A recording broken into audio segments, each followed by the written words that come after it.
Hey guys, come on in. We're about to start another episode of Jimmy Rants. JimmyRants.com is our website. You can see all the past episodes there when you go to JimmyRants.com. We're also on YouTube. If you'll type in a keyword search Jimmy Rants, you'll find the show over on YouTube. We try to put all of them up pretty quickly after we do these, and so within 24 hours they should be up on YouTube for you to access. And we try to do a really good mix of topics on this show. Sometimes people complain about the word rants being in the title. I don't want to hear anybody ranting at me.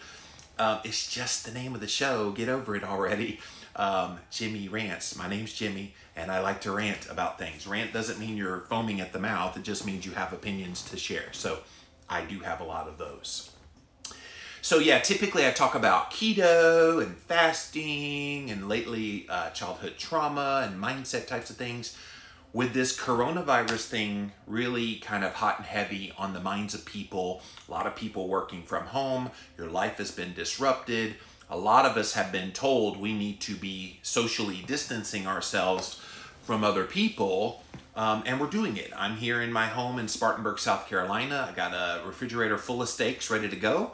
And I'm just chilling in the midst of all of this. And so the topic I want to talk about here today, though, is so critical for all of us that are taking this social isolation to heart. And I totally agree with it. To blunt the curve of the spread of this coronavirus, I think it's the right thing to do.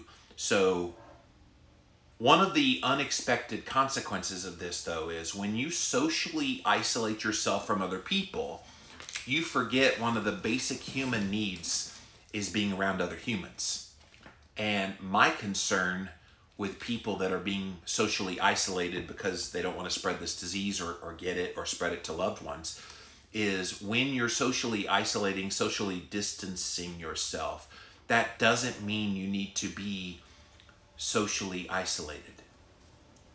Don't isolate yourself to the point that you have no human contact at all. And for some of you, watching me on Jimmy Rants is one of the few social interactions. I mean, I'm not physically there with you, but you might feel that way because I'm talking to the camera and you're seeing me talk on camera.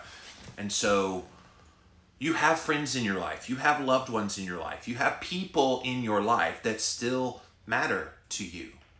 This is the time right now to connect with those people now more than ever. And you don't want to isolate socially.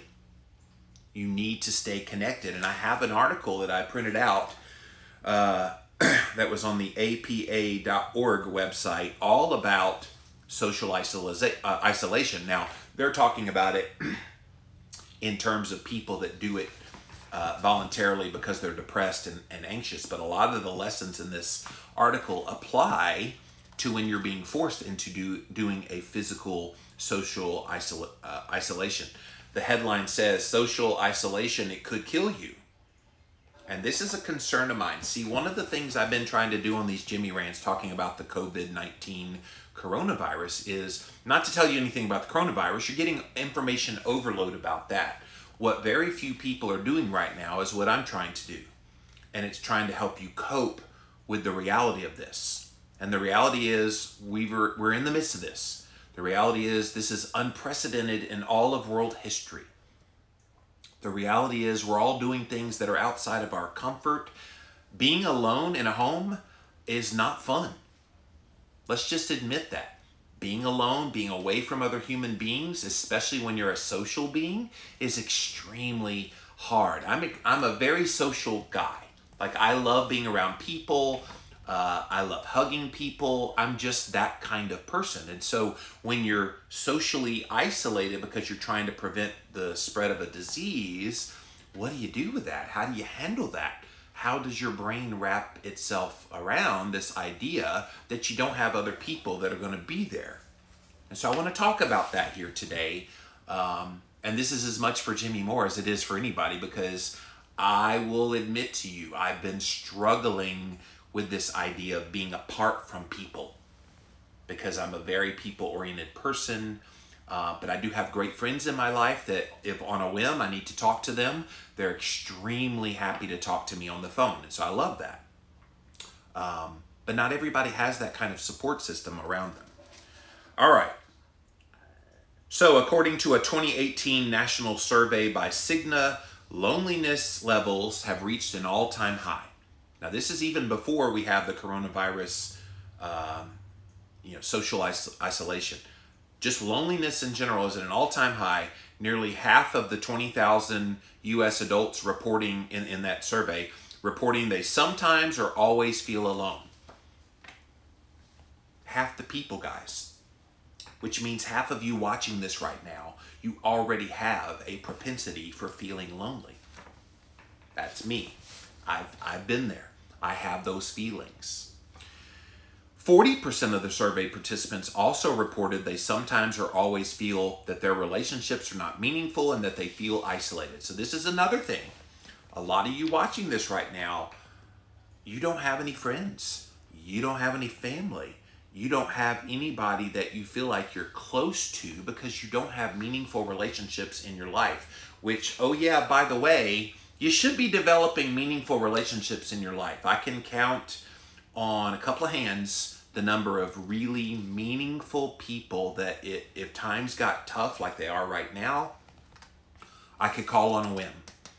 I could just text them and say, hey, got time to chat? And almost always these like 7 or 8 people would always answer the phone. If you don't have that in your life, I'm sorry you don't, by the way, but you need to develop those relationships because it's in times like this. Excuse me, first time I've ever sneezed on Jimmy Rants. It's times like this where you need to be connected to people that are real. And it saddens me that 40% sometimes or always feel that their relationships are not meaningful and that makes them feel more isolated. Oh my God, like, please develop relationships. And of course people are like, well, so hard, people don't want to get to know you. Well, you make an effort. You make an effort. Make yourself friend worthy and then you'll get lots of friends. All right, such numbers are alarming because of the health and mental health risks associated with loneliness. According to a meta-analysis, a lack of social connection heightens health risks as much as smoking a bunch of cigarettes, having alcohol use disorder. They've also found loneliness and social isolation are twice as harmful to your physical and mental health as obesity. So the last few days, I've been doing some Jimmy Rants about the physical effects of trauma, the mental health effects of trauma. And they're very real. And they're very connected to all of these things we're talking about here. There is robust evidence that social isolation and loneliness significantly increase risk for premature mortality, and the magnitude of the risk exceeds that of many leading health indicators. So maybe right now you're being forced into being socially isolated from people. Don't let this chip away at you, because I know it is. A lot of you guys are just feeling blah right now. And I think a lot of that's what I talked about in my Jimmy Rants yesterday, the uncertainty of all this situation right now. You don't know what's going on. You don't know how this is going to end. It ain't good in your head. And so when things aren't well and you're struggling, you're going to spiral. Don't let yourself spiral right now. Get those people in your life. And if you don't have people in your life, watch Jimmy Rants. Follow people that are positive. Go on YouTube and just type in positive. Just something that would give you this feeling of being connected still. That is my concern as businesses are shutting down, as people are getting out of their normal routine. Things they're used to being able to go to, they can't go to anymore, and it's just disrupting your life in a bad way. And you don't know how to handle it. You got to get a handle on it. Handle it before it gets out of control, because once it's out of control, I don't know how you come back from it mentally. In an effort to stem such health risks, campaigns and coalitions to reduce social isolation and loneliness, an individual's perceived level of social isolation has been launched. These national programs bring together experts to address this social isolation through evidence-based intervention. So Again, I'm reading from an article that's just generally talking about social isolation. They're obviously not talking about what we're all doing right now with this coronavirus thing, but the principles still apply. So they're asking, is loneliness really increasing, or is it a condition that humans have always experienced at various times of life? I do think we all experience it. I can tell you there have been great moments in my life where I suddenly feel more lonely than I have before. And some people, it hits them more often and more severe than others. Some people get hit less severe, but I think we're all, if we're honest with ourselves, we all feel lonely. We all feel isolated, like we don't really have people in our lives. It's what kind of gets people to think suicidal thoughts and other things. And that's the danger right now. Are people so panicked and in fear and so socially isolated and isolating themselves socially from other people that their brain goes to bad places? You know yourself better than anybody. And I would just caution you, before you get to that really bad place in your head, catch yourself. Watch yourself. Maybe this Jimmy Rants right here is going, oh my God, I had no idea I was actually going down that road. Because it's easy. It's a slippery slope, you guys. You let one bad thought come in, then that cascades into another and another and another. And before you know it, you're in full-blown depression mode. Oh my God, I don't know how I'm going to live mode, and possibly wanting to kill yourself mode.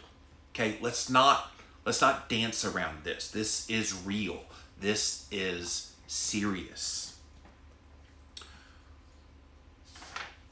There are tough questions to answer because historical data about loneliness is scant. Still, some research suggests that social isolation is increasing. Again, remember, in general, people were already doing this before they were forced to do it because of the coronavirus. But they're saying the loneliness is driving it. So if you've already been having a propensity for loneliness, and now this is on top of it, you're the ones I'm trying to reach today. You're the ones that I'm concerned that all of this news that has disrupted your normal life. Maybe you have a routine. I know some people's brains, they work that way.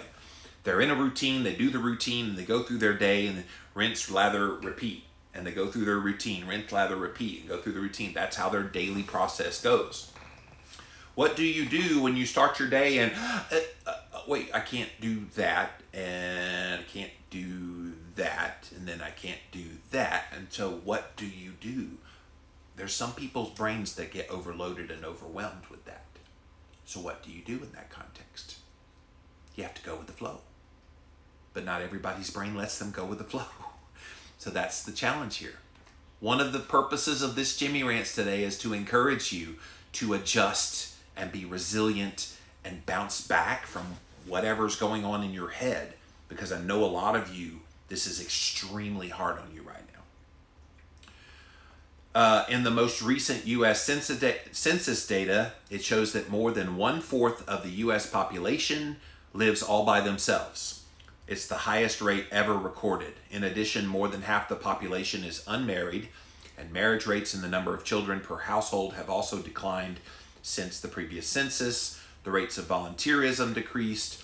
An increasing percentage of Americans report no religious affiliation, meaning declines in the kinds of religious and other institutional connections that provide community. So we're less and less likely to have community in our lives. And that's a curious thing to me. Like, as a human being, I could not imagine never being around other human beings. Like, I don't even want to think about that because I'm such a social person. I have never met someone that's not a friend when I meet them. Like, I literally, if you come up to me at a keto conference, I'm probably going to hug your neck because that's just who I am. It's just what I do. But not everybody thinks that way. And not everybody wants to be socially connected to people. And those are the people that I worry about the most. They're lonely, they're depressed, they have suicidal thoughts, they have all the things. And then an incident like the coronavirus outbreak that's causing widespread panic happens to those people. What are those people going through right now? What is going on in their head? They're already socially isolated from people, and then that makes them isolated socially from talking to people. What does it look like for those people when they got nobody to talk about some of their concerns with all this stuff right now. It's sad, and it's a huge number of people. We're talking 1/4 of the U.S. population is living all by themselves. We're talking tens of millions of people. That's a lot.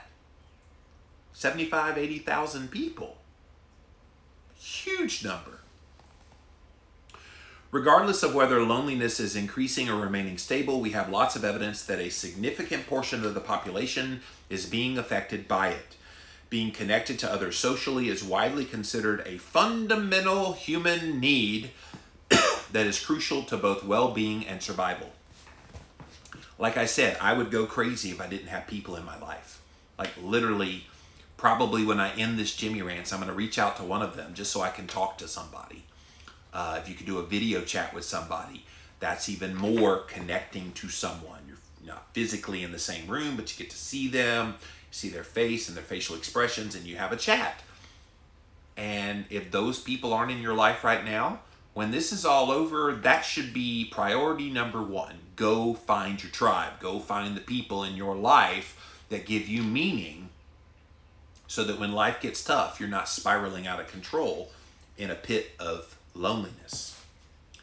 Experts in behavior change, psychologists are, and they're well positioned to help combat loneliness through their research and public policy work. Many of them have been providing data and detailed recommendations for advancing social connection as a U.S. public health priority on both the societal and individual levels. With an increasing aging population, the effect of loneliness on public health are only anticipated to increase. The challenge is figuring out what can be done. And the problem with what can be done is there's so many reasons why people are depressed. Perhaps some traumatic event happened in their life, like the sudden loss of a loved one. That could spiral somebody into socially isolating and feeling depressed and anxious and all the things. Any number of life events could do that. It could just be that that's the way your brain is worked. Maybe you have a biochemical thing that's off in your head. So those are things that if you know you have that propensity, right now it's just accentuating what you already knew. And I'm hoping this is your wake-up call, if that's you, to go get it checked out, get into therapy, do all the things that you know you need to do when this is over.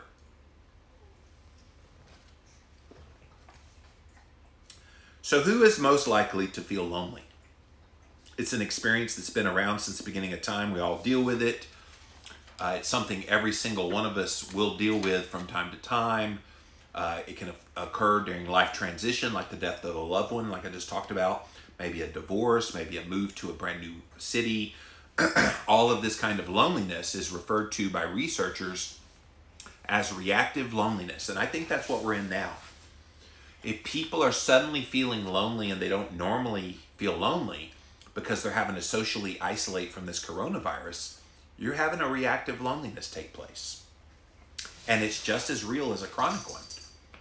Maybe you've never experienced that feeling before, and maybe this is hitting you hard suddenly, coming out of nowhere.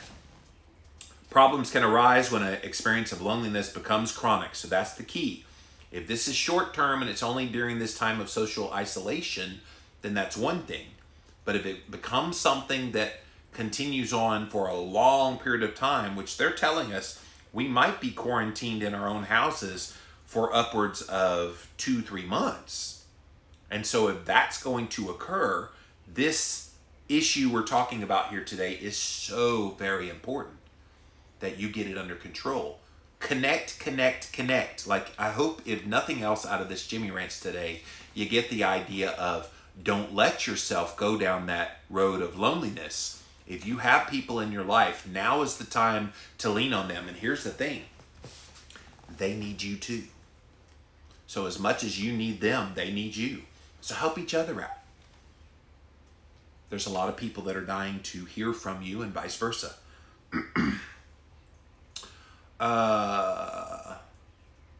If reactive loneliness is painful, which is what we've been talking about with this particular situation with the coronavirus, chronic loneliness is pure torture. So those of you that are always lonely, it just gets worse and worse to the point that you feel so hopeless and helpless that you just want to give up. And that's a dangerous place to be. Chronic loneliness is most likely to set in when individuals either don't have the emotional, mental, or financial resources to get out and satisfy their social needs, or they lack a social desire that will provide them these benefits. And so the desire thing is interesting to me. Everybody desires human contact. You do. Whether you admit it or not, you do. We all need human contact. When you don't have human contact, there's a piece of you that dies a little bit. So get outside your comfort zone. Maybe you're one of those people that you've been used to isolating yourself from other people.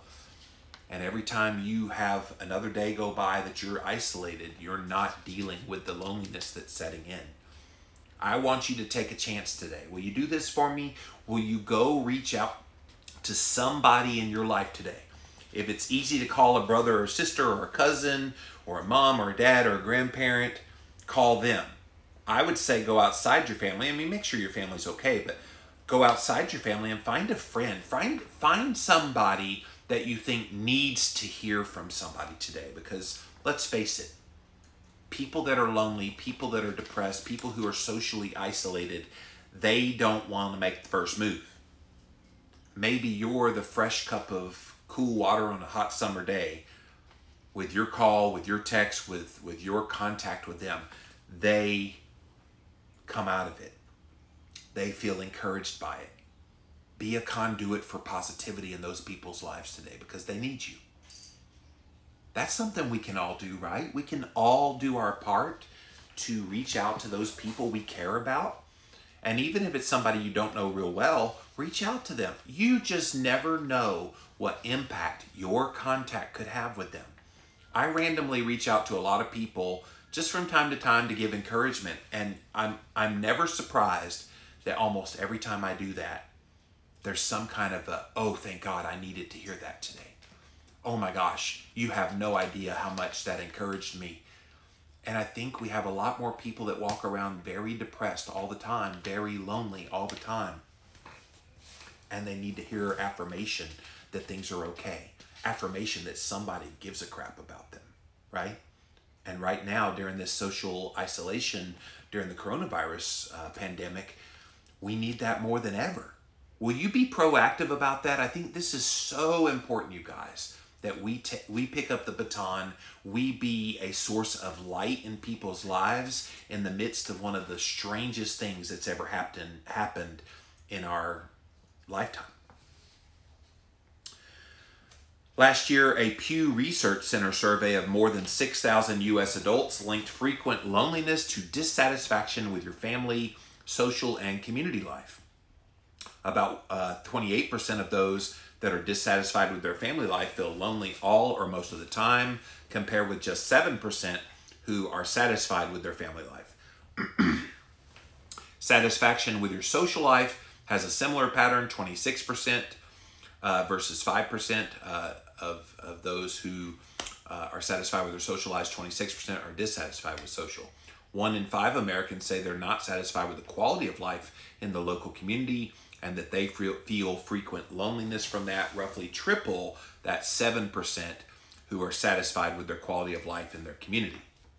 Of course, loneliness can occur when people are surrounded by other people, so let's not pretend like just the presence of people alone makes people not lonely. Not always, and we're going to find out why. Imagine you're on the subway. Do you feel less lonely if you're on the subway? Yeah, you're not talking to those people unless you see a friend of yours. No. In a classroom setting, so if you're a student, yeah, you're surrounded by people, but are you connected to those people? No. Or even with your spouse and children, which sometimes there's cold relationships with those people in your family, and maybe right now you have a rift with somebody in your family even over a long distance, that can make you feel more lonely and isolated as well. Loneliness is defined by people's levels of satisfaction with their connectedness or their perceived social isolation. So right now, we don't have a perceived social isolation. We're socially isolating each other, isolated from each other by design. We're trying to prevent the spread of the coronavirus. We're doing the due diligence. It's the smart thing to do.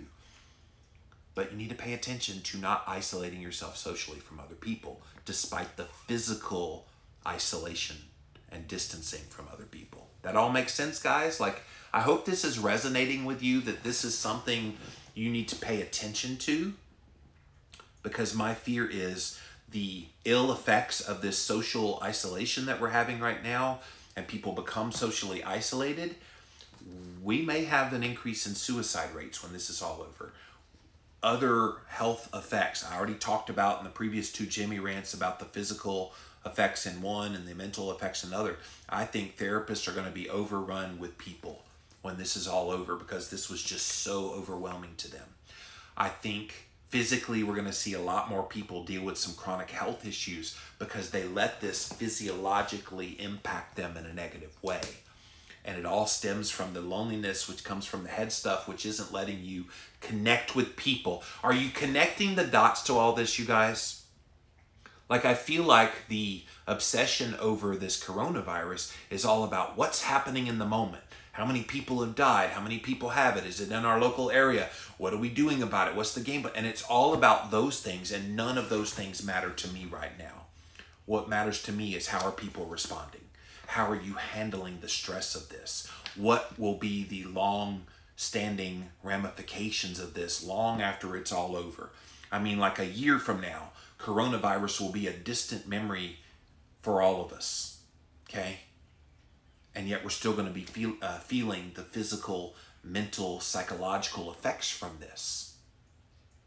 I'm really concerned, guys. Like, this is not something that we need to take lightly, this aspect of this whole crisis. People are in crisis mode. They're in panic mode. They're acting in ways they would never rationally act in their life. And yet this coronavirus has them all going batty. And it's really disheartening for me. There is evidence linking perceived social isolation with adverse health consequences, which include, and maybe you'll notice some of this stuff starting to pop into your life or other people's life: depression, poor sleep quality. Are you sleeping well right now? I'm still wearing my Oura ring, which tracks my sleep. I had 5.5 hours of sleep last night, but I had really good deep sleep and REM sleep. So it was short sleep, but it was good quality when I was sleeping. So I think I'm doing pretty good with that aspect. I will definitely try to get more sleep tonight.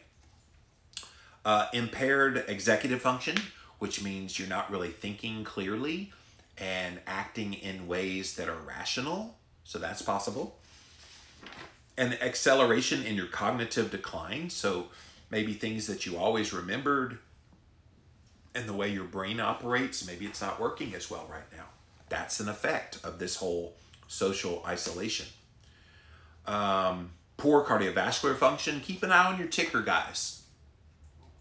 If you feel an irregular heartbeat, if you feel your heart starting to race, any number of that, maybe angina, which is chest pain, pay attention right now.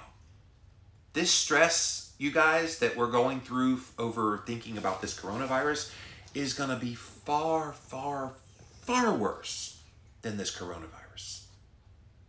I honestly believe that, because all of us are affected by the stress of this. Now, how you handle that stress is going to vary from person to person. Some are doing very well with it. Some are doing extremely bad with it. And then a whole bunch of us in the in-between.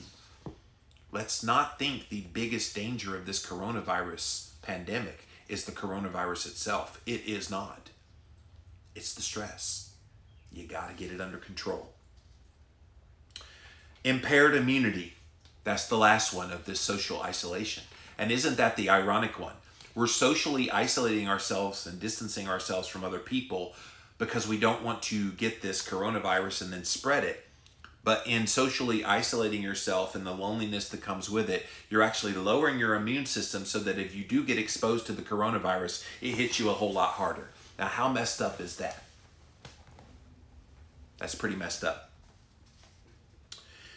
In addition, a 2019 study, a public health researcher with the American Cancer Society analyzed data from 580,000 adults. They found that social isolation increased the risk of premature death from all cause for every race. And according to them, amongst the black participants in the study, social isolation doubled the risk of early death, while it increased the risk among white participants by 60 to 84%. In other words, this ain't good if you don't get a hold of it. It's one reason I'm talking so bluntly and openly about this today on Jimmy Rants. If this wasn't even on your radar screen and you didn't even realize you were already starting to feel those feelings of loneliness, and I'll tell you, I have been susceptible to that this week. I'm the first one to admit, being apart from people is driving me a little bit crazy. I know if I just threw out there, write me an Instagram DM and send me your phone number, that a bunch of you would respond and I could talk to you. I can't do that, by the way, but I'm saying if I threw it out there, I know I could do that. But not everybody has that ability to just connect with people and have people in your life. I know how lucky I am. And so I'm leaning more on those people in my life now, and I'm encouraging you to lean on those people in your life now. Our research really shows that the magnitude of risk presented by social isolation is very similar in magnitude to, listen to this, you guys, obesity, smoking, a lack of access to care, and physical inactivity. So we would say all of those things are bad things when it comes to your health. And yet socially isolating yourself is similar. So just be aware of that. In the study, the investigators weighted several standards of measures, including your marital status, how often you go to religious services, which right now a lot of them are doing it online, club and group meetings, and a number of close friends or relatives. They found overall race is a stronger predictor of social isolation than your sex.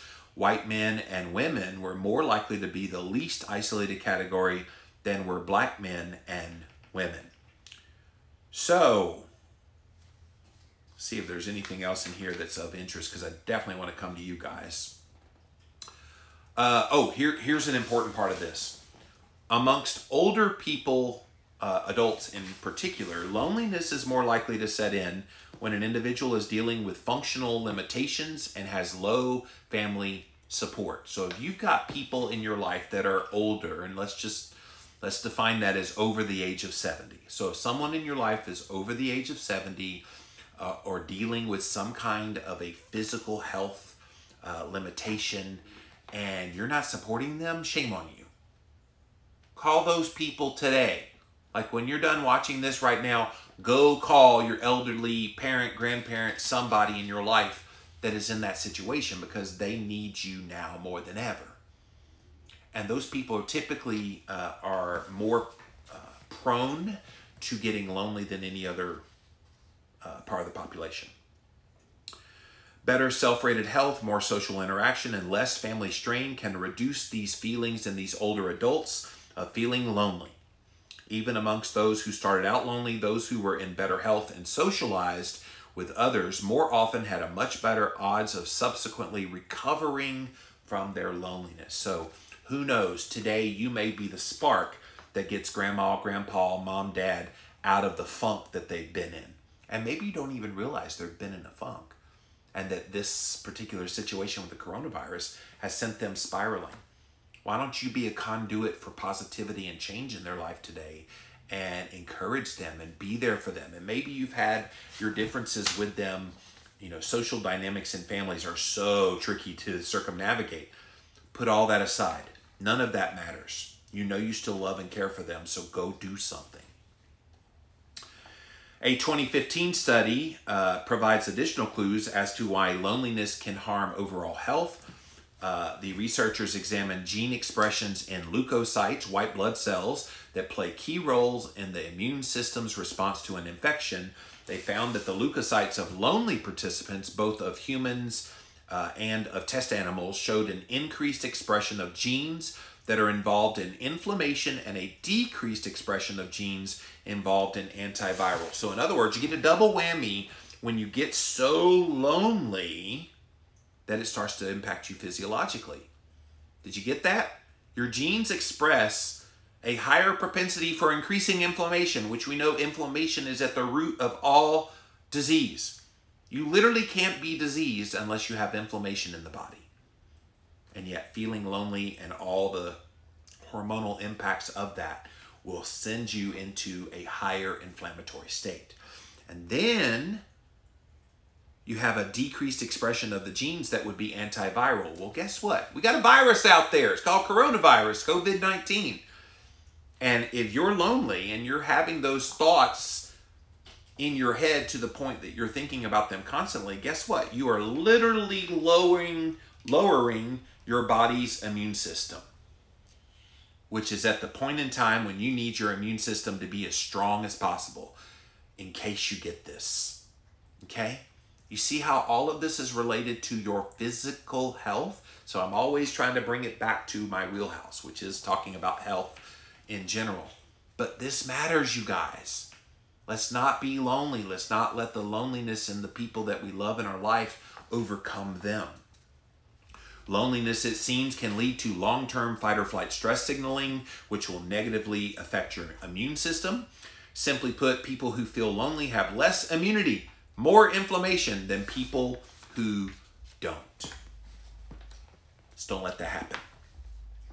So how do you combat loneliness? While the harmful effects of loneliness are well established in the research literature, finding solutions has been more challenging. Developing effective interventions is not simple because there's no one single underlying cause of loneliness, and that's the problem.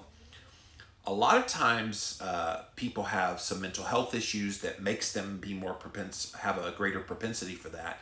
Sometimes it just hits you. Like are you one of those people that you're generally happy, you generally have life under control, but you have your moments where it hits you like a rock? Sometimes it's a trigger. Maybe somebody says something to you that triggers some trauma from your past. And let's not neglect the role of previous trauma in your life. Like I've talked a lot about my childhood trauma, and there's things that can trigger memories of that, which then in the midst of a crisis like right now can send you going down, and you just suddenly feel overwhelmed by emotion and you don't know why. Overwhelmed with a sense of emptiness and hopelessness and loneliness that just comes out of nowhere. It happens, guys. Don't pretend like that doesn't happen. You might be hearing me say this and go, oh my God, I've been dealing with that for years. I thought it was just me. Nope, not just you. It hits all of us, okay? Just know you're not alone. And I think sometimes the knowledge of knowing you're not going through something alone gives you confidence and gives you hope for the future. And that's what I'm trying to provide you here today. Different people may be lonely for different reasons, so a one-size-fits-all kind of intervention is not going to work because you need something that's going to address the underlying cause. They note the efforts to minimize loneliness will start at the home, teaching children that being alone does not mean you're lonely. Also, he says schools can help foster environments for children to look for, identify, and intervene when a peer seems lonely or disconnected. In terms of additional ways to address this social isolation and feelings of loneliness, researchers out of the University of Chicago suggest that interventions that focus inward and address the negative thoughts that are underlying loneliness in the first place seem to help combat loneliness more than those trying to improve your social skills, enhance social support, or increase opportunities for social interaction. What that's saying, you guys, is it all starts here. Don't let your mind go there. And I know that's so easy to say, but some people get so caught up mentally in what's happening in their life that they forget you still have control of this right here. So yes, circumstances are happening. We're being socially isolated, socially distanced because of this coronavirus outbreak. That doesn't mean your brain needs to go and be overwhelmed with the fear of all this. Recognize what's happening, realize you have no control over what's happening, and so therefore if you don't control it, you don't have an ability to do anything about the situation. All you can do is impact in your head how you feel about it, what you're going to do about it, your thoughts about it. And I encourage you to keep happy thoughts, keep positive thoughts. thank you guys for watching Jimmy Rants, because a lot of you have been telling me lately you really needed somebody to come on camera and talk to you in a positive way because you've been feeling yourself being pulled down. That's my one and only goal right now, guys. If I can be a conduit for positivity and encouragement to you in the midst of this, then I've done my job. That's literally what I'm doing here. And I don't want to see people get so deep in the pits of this that they get in their way of their own head and then they never come out of it. There's a lot of people that don't. They go deep down dark and then they never come back. Some research has found that engaging older adults in community and social groups can lead to a positive mental health effect, reduce feelings of loneliness, which we talked about a little bit earlier. Researchers out of Australia have also found older adults who take part in social groups such as book clubs or church clubs will have a lower risk of death. So the older population, this is important that we keep them socially engaged, even in the midst of social isolation. And see, let's talk about the adult population, the older adult population. They're the ones that are most susceptible to this coronavirus. So they're the ones that have to be totally isolated, socially distanced more than a lot of us, because they have a very real threat of dying from this. So those are the people that you need to reach out to first. Those are the people that need to still feel connected. So connect to those people today. All right. I think that's all I want to talk about from this, but I definitely want to see what you guys have to say. The biggest thing here for me is, yes, we're having to socially isolate. I just saw New York State, Connecticut, New Jersey are shutting everything down. Like everything's closing down by 8 o'clock tonight. And so this is going to set in as real for a lot of people. A lot of us have already been voluntarily holding ourselves up in our house. You got a pantry full of food, and you got games and Netflix and whatever else you're doing to try to occupy your time. And of course, you're still living your life in the midst of all this. This is going to be a tough time for a lot of people. And so let's recognize that. Let's know that we're all in this together. I hope that I'm providing some bit of a happy face and smile and positivity for you that maybe makes you feel a little better. Good. That was the whole purpose of me coming on camera today. So thank you guys for being here on Jimmy Rants. I'm going to hop over to my Instagram Live crowd. Thank you guys for being here. And if we have time, we'll come over to Facebook Live. And thank you guys for watching on the Livin' La Vida Low Carb Facebook page. As always, go to jimmyrants.com if you want to see past episodes. And also on YouTube, type in a keyword, Jimmy Rants, you'll find the show. Yo Mama Lift says, I love when you rant. Well, thank you. I think you've noticed I love ranting. So Jess says, glad we have the technology that we do to keep connected at a distance. Jess, you are so right. Like, think about 25, 30 years ago. No iPhone, no Skype, no Facebook, no nothing. A phone, and it was a rotary phone probably at that point. Now we have so many ways. Like, who knew 20, 30 years ago that I could look at a camera and it get blasted all over the world? People could watch it. That video could then be watched and rewatched and replayed and watched on YouTube. Maybe you're watching this on YouTube.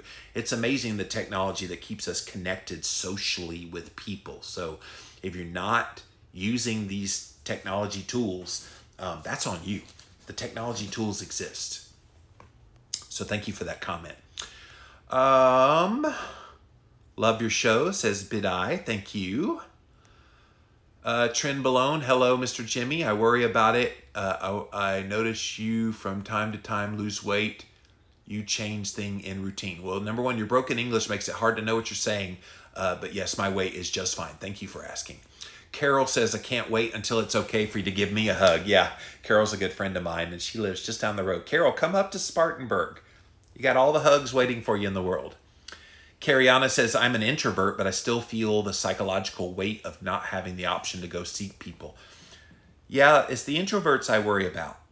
Because extroverts, well, extroverts should be worried too in terms of we like physical attention, hugs and things like that from people and interacting with people. But introverts, whether you want to admit it or not, you still desire that as well. So I feel ya. I agree. I think it is taking its toll on a lot of people.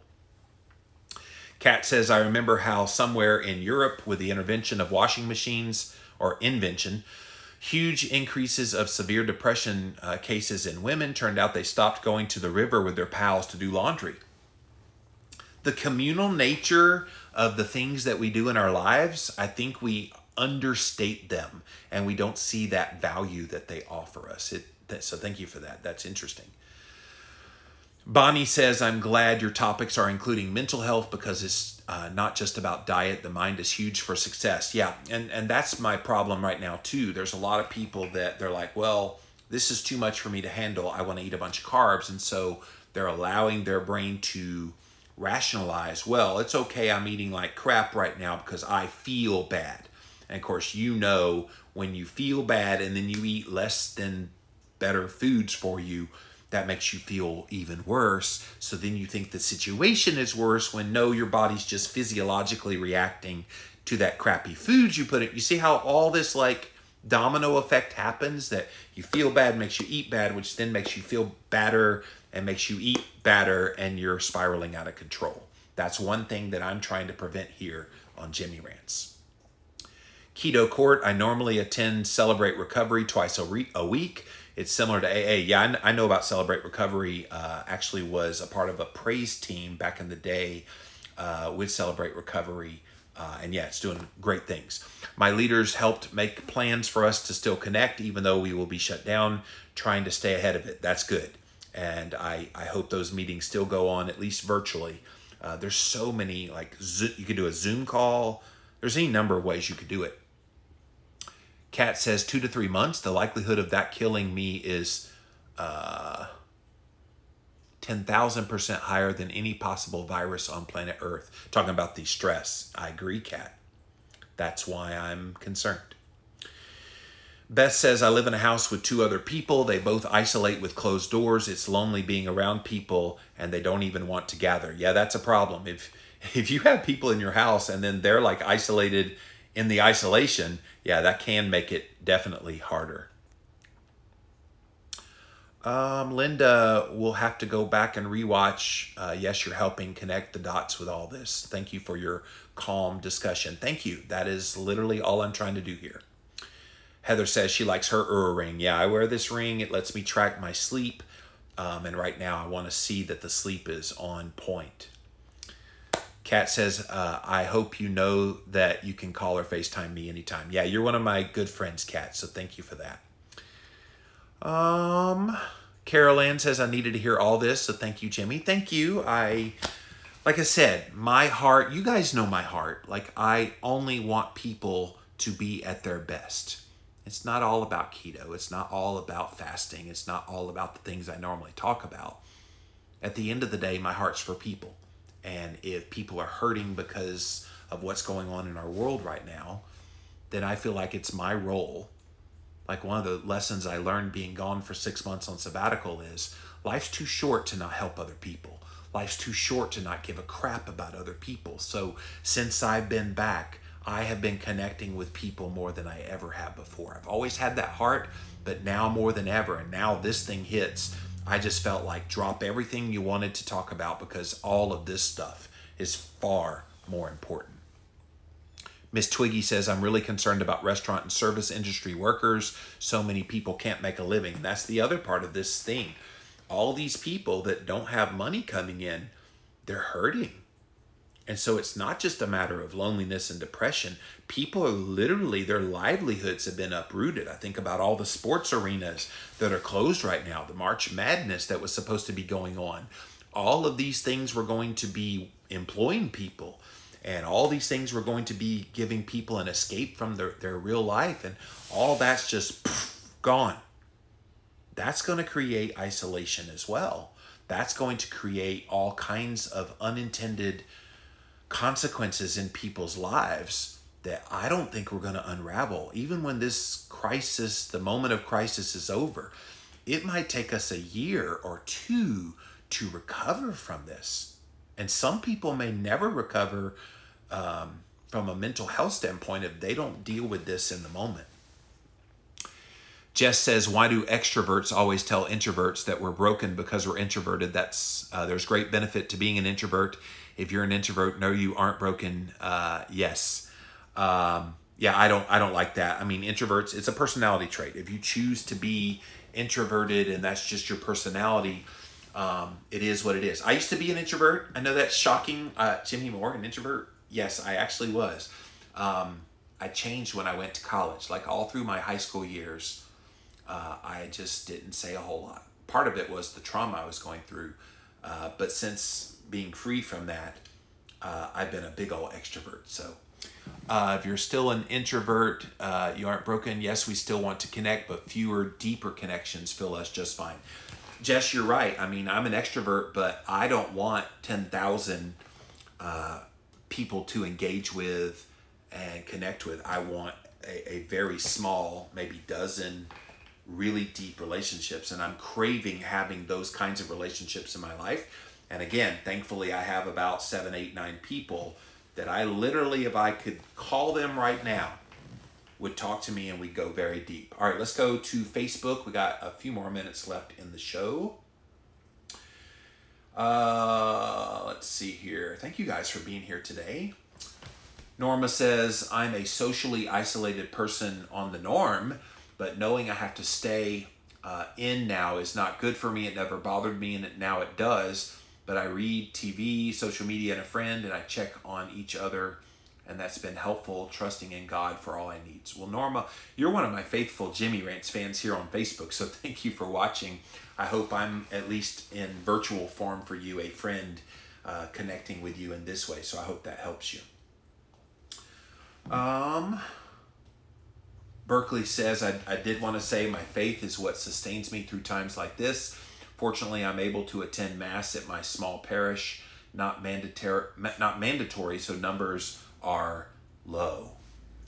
Kay says, jigsaw puzzles are a great way to pass the time. If you're lonely, it takes your mind off the immediate situation.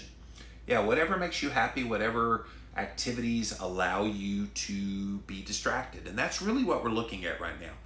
What can we entertain ourselves with and distract ourselves with so that we can get through this time to get back to normal?